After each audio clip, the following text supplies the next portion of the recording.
A very good, candid, progressive discussion with the governor and the leadership of Vihiga County and also the health sector leaders. We have looked at the numbers, we have shared the challenges, not only on SHA, but the whole healthcare indicators, from maternal mortality rate to neonatal, to all that. We must make sure as the Ministry of Health, working with the county government of Vihiga, that the health of our people is right.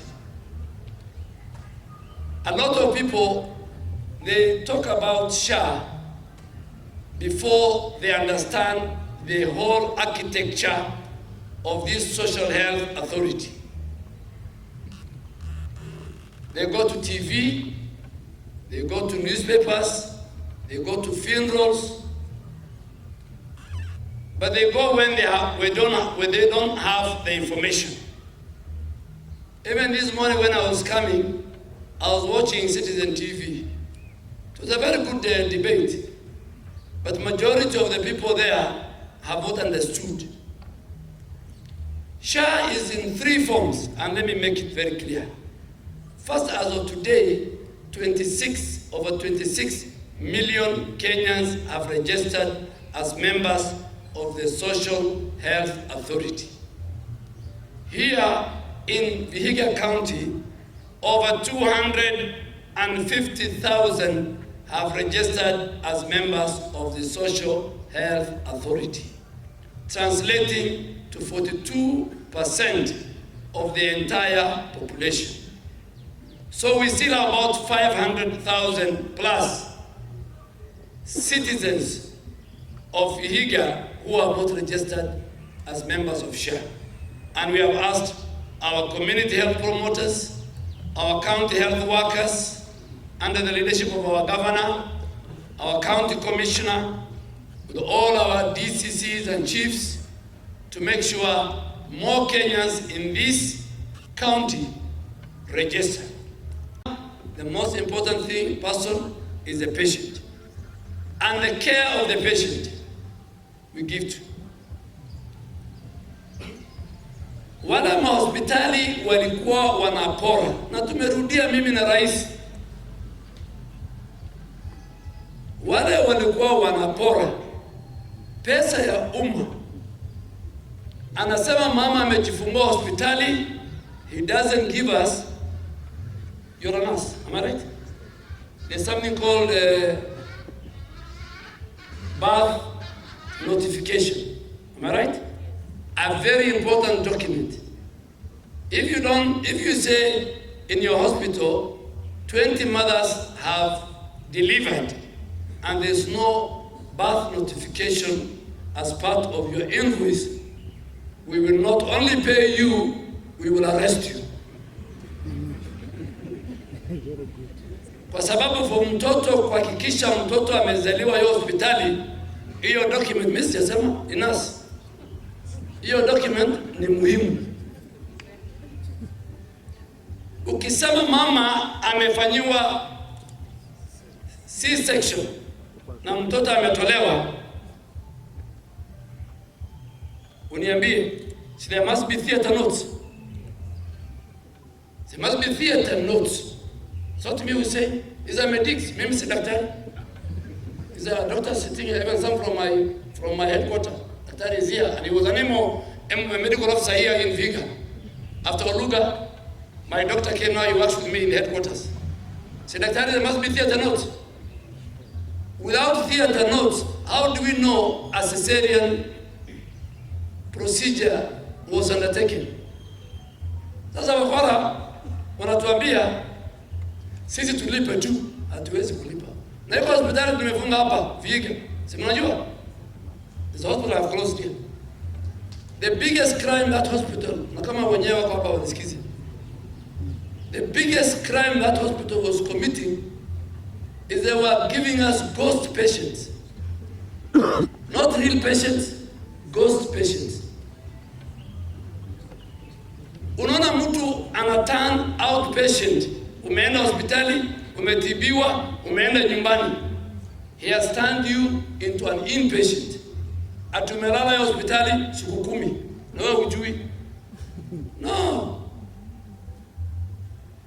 You know the data we have, the information we have, those guys who go to TV don't have.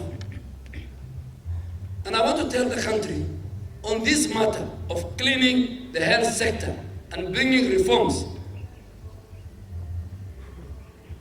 the people who brought down NHIF, you better look for another business. It's not available. SHA is not available. As long as the doctors in our country are very happy. I have solved all the disputes in the health sector. Madaktari mnaona siku hizi wanasifu waziri ama wasifu kina David. Madaktari? Yes, come. You are from KPMG. Yeah, you come here. This is a representative of the doctors. I'm not saying. We are now friends. We are friends. Because all the doctors were raising from their CBA to internship, we have resolved. UHC, my peers is here. And there was a nurse who sent me a text. Ananiambia ningoje hapa Vihiga leo. Hapo wapi? Na nikamwambia ningoje. UHC mwezi hii September, he is paying them the salary of permanent and pension. Na mdosi wangu amesema they must be given letters of permanent and pension. So tutawapatia. Madaktari wamefurahi, all cadres. Raia wamefurahi. Wananchi wamefurahi. Wale hawajafurahi ni makatels. Na mliona faili zao zingine nusu 80 files nimepatia. Unajua mimi si askari. Nimepatia DCI na nimepatia IG. Hata hapa simefunga moja hapa. Vihiga was lucky. So cartels, you can go everywhere. Wengine wanataka kusimama 2027 na ni madaktari.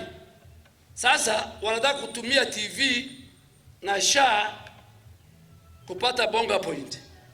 I am telling them SHA will not gain you. Ana mnawajua. Yuko mmoja hapa juu alisimama Kakamega, senator. Akashindwa na Boni Khalwale. Alilimwa na bullfighter. Sasa badala ya kuja Kakamega kutafuta kura, yeye ni TV tu SHA. Tutafautishe SHA na NHIF. NHIF tuko na bill ya 30 billion. Lakini tumesema we must verify those bills.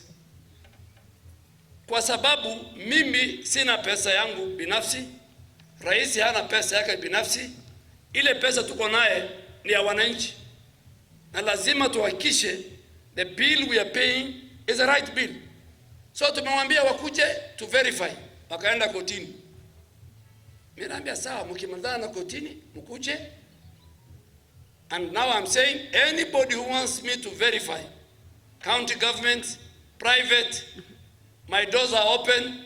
Kuja na documents zako, tukikuuliza theater notes ulete, tukikuuliza birth notification na kuna kubackdate. Tuko na forensic auditors. Usijaribu kucheza hii system, ukijaribu kwenda hivi inakupata hivi. If they confirm that the 30 billion is verified, we as a government will pay. His remarks. The CS in charge of Ministry of Health, the PS, the leader or the MD for SHA, and all protocols observed. I want, first of all, to take this opportunity on behalf of people of Vihiga County and on behalf of the Vihiga Government Executive Committee to most sincerely thank the Ministry of Health for the support they have continued to give to this government, and particularly the cooperation we have had.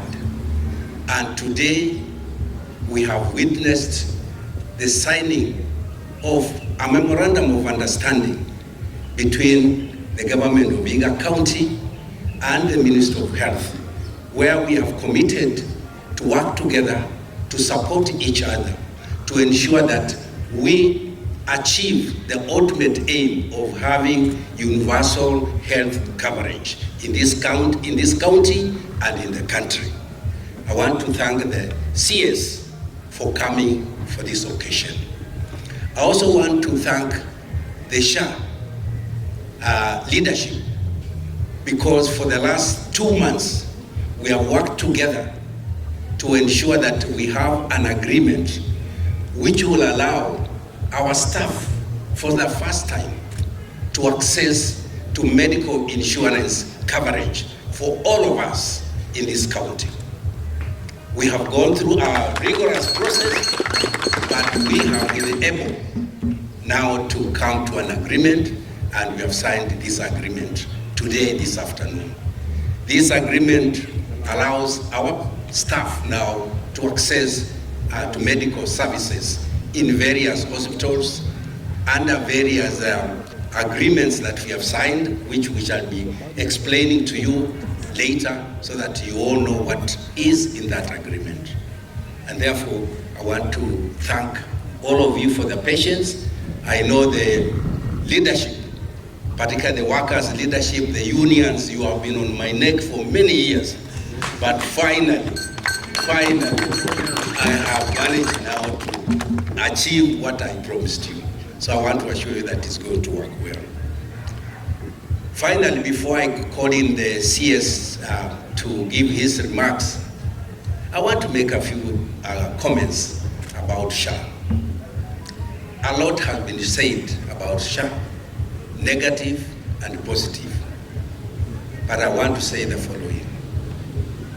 SHA is an innovative system that has been well thought out, and it is being implemented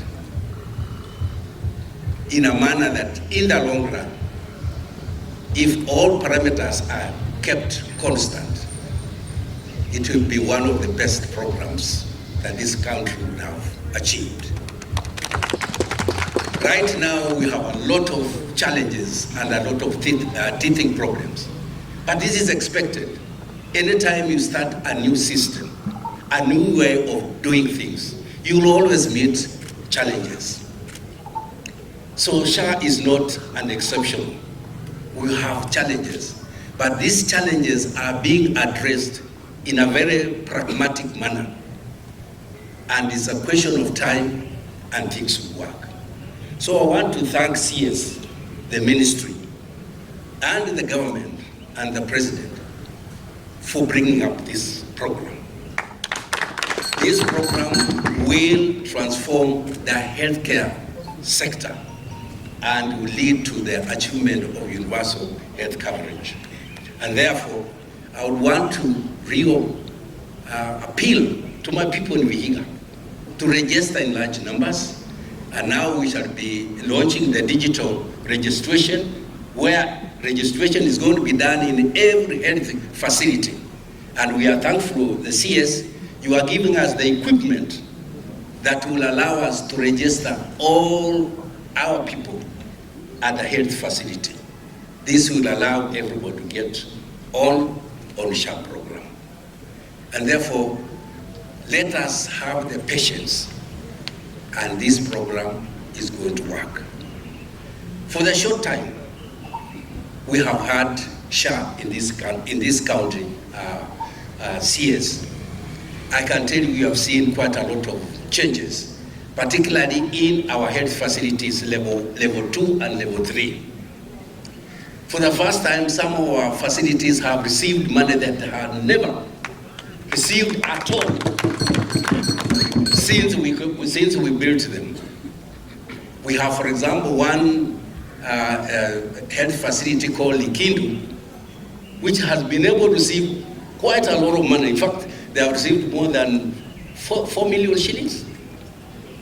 Yeah, about that. Until the management of that facility became so excited that now they have done so many improvement of the facility. They are even now, in fact, in process of. Very exciting day because Vihiga County is the first county in Kenya that has been able to enroll the county government employees into the Public Officers Medical Fund Scheme at SHA. And we need to clap for Vihiga County. We need to celebrate the leadership of the Governor, Otichilo, for being the front runner, for seeing it useful and wise to ensure his county employees are covered with this cover that will be enhanced and that will protect them and their families.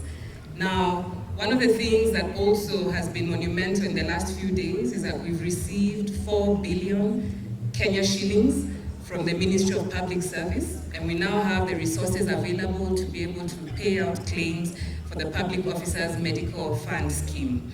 We are processing claims between today, Monday, and Wednesday, and so facilities and providers should be ready and expectant of payment of their claims. Now, as we do this, we also do have funds available, and particularly for Vihiga County, that has a high burden of teenage pregnancies. We would want our community health promoters, our nurses at the ANC service, our facility in charges, to really put effort in ensuring that our teenage mothers are registered. Once they come into the facility or the antenatal care center, they'll be registered and SHA will pay for their premium for 1 full year up until they're 19 years of age. And we do this not to encourage teenage pregnancies, but to protect teenage mothers, because we know those mothers usually have bad outcomes. And so we're really encouraging the residents of Vihiga, ukiona kuna yule mama ambayo ni mchanga chini ya miaka ya 18, umlete msajili, SHA itaweza kumlipia premium yake ya mwaka mmoja. Tukiangalia mambo ya malipo katika hii county ya Vihiga, tunaweza sema kuwa county inaendelea vizuri. Mambo ya primary healthcare, county government imepata taslimu 80 million to date, na hiyo inamaanisha kuwa services pale kwa health center na dispensary na level 4 outpatient zinaendelea vyema. Tutaendelea kutia bidii ikifika mambo ya tertiary services, na tunafurahia uongozo wa Governor Otichilo kwa hii siku ya leo, kwanza kuhakikisha kuwa wafanyikazi wake caring for the carers, that they are protected and now they have a scheme that will enable them to access care. Please listen to your county secretary. There are administrative processes you need to take into place. Register your dependents, ensure your documents are ready so that you can start enjoying this cover. And we are happy and ready to serve you as SHA. Continue. Mimi ni mkawanja wa hapa police station Sima, na huyu mwenye alikuwa ni mtoto yangu. Langu sina la kusema. Mimi ninataka mtoto yangu tu apate rights zake. Hiyo nilisema tangu hawani. Kama tungeongea na tuelewane, mtimpu mtoto, hii maneno haingefika hapa. Lakini ni vile hata maaskari pia hawaongei ukweli, wanapeleka maneno up and down. Ukiuliza leo huyu anakuambia ingine, the next day mwingine anaongea ingine. Mbona msisimamia haki? Huyu ni ndugu yangu na huyu ni mama yangu. Uchunge yenye niko nayo yenye wamesema saa hii tu alikuwa anangojea atoke hospitali ndio akuje afanye kesi. Na kama angekufa angefanyia nani kesi ama angeenda kaburi? Huyu kijana alikuwa tegemeo nyumbani. Ni baba na kwangu mimi sina mzee, alikuwa ananipelekea watoto shule. Mimi ni single huku madheni single, ni widow. Sasa huyu alikuwa anasimama kama baba. Na sasa kama amekuwa kiwete hivi sasa jameni, nani anatusaidia? Wakati nilifikiwa na hili jambo, nikateka step kuja kuongea na bwana OCS ambaye alinieleza kwamba kesi ilirifaiwa to Langas Police Station, na tukafuatilia kule, tukaenda kutafuta namna tunaweza saidika kisheria, tunaweza saidia huyu kijana kisheria, lakini hatukuridhika na yale tulipata kule Langas Police Station. Leo asubuhi tulienda tukapata county commander, tukamwongelesha, tukampea malilio yetu, na tunataka kusema kuna progress kidogo, sababu county commander alituhakikishia kwamba hili jambo litafuatiliwa, na isipofuatiliwa tutarejea pale kwake kwenye ofisi yake ako tayari kutusaidia. Na kisha vizuri maybe basi ataenda pia ataitwa maybe hasa ataenda kuandika taarifa yake kusema ilikuwa hivi na hivi na hivi na hivi. Ndio ukweli basi ijulikane ama namna gani? Otherwise Bwana Brian, you know me very well, unanijua mzuri. Wewe ni rafiki yangu. Hata siku hiyo wakati ndio fanya nilikuwa nimetoka safari nikapitia state tukasalamiana nyinyi. Nikiwa ofisi imefanyika, lakini tunashukuru Mungu. Brian, wewe bado uko na uhai yako na uko na usema yako na Mungu atakubariki. We've come here today because on the previous day we came here seeking to see on a way on which we'll reach into an agreement such that Brian gets compensation after undergoing that trauma, that being hurt. But we were sent to Langas, and in Langas we were not satisfied in Langas police station with what we were being told. A police officer who is entitled to giving security and to maintaining order in the community had the courage to tell us Brian is supposed to get well, then he will be taken to court to compensate having knocked a police car. Yet Brian himself is in an hospital bed. We asked as to why we were declined being given an OB. And Brian, on the grounds that he had no helmet and he had no reflector. We want the world to know and the whole country to know. Does a border rider who has no helmet, who has no reflector, entitled to being knocked down?